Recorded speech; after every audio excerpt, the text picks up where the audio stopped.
வணக்கம் நண்பர்களே. 100 நாள் 100 கதை தொடரில் இன்று 8வது கதை. அது ஒரு பெரிய ஐடி நிறுவனம். அதில் ஒரு அறிவிப்பு அன்னைக்கு அந்த அறிவிப்பு பலகையில் எழுதி வச்சுருந்தாங்க. உங்களோட வளர்ச்சிக்கு தடையாக இருந்தவர் இறந்து விட்டார். அவர் உடல் அடுத்த கட்டிடத்தில் வைக்கப்பட்டுள்ளது. இறுதி சடங்கில் தவறாமல் கலந்து கொள்ளவும் அப்படின்னு எழுதியிருந்தது.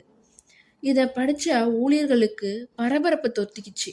நம்மளோட வளர்ச்சிக்கு தடையாக இருந்தவர் யாராக இருக்கும் அப்படின்னு அவரை பார்க்கறதுக்காக ரொம்ப ஆர்வத்தோட அடுத்த கட்டடத்துக்கு எல்லாரும் போனாங்க. அங்கே ஒரு சவப்பெட்டி வைக்கப்பட்டிருந்தது. ஒருவர் பின் ஒருவராக போய் அதை பார்த்தாங்க. அதை பார்த்தவங்க முகம் ரொம்ப அதிர்ந்து போச்சு. ஆமாங்க, அந்த பெட்டிக்குள்ளே இருந்தது ஒரு முகம் பார்க்கும் கண்ணாடி தான். அதோட பக்கத்தில் இப்படி ஒரு வாசகமும் இருந்தது.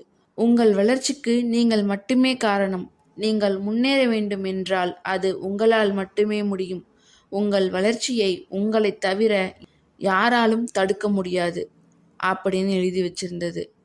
ஆமாம்ல, நம்மளோட வளர்ச்சியை நம்மளை தவிர வேற யாருமே தடுக்க முடியாது இல்லையா?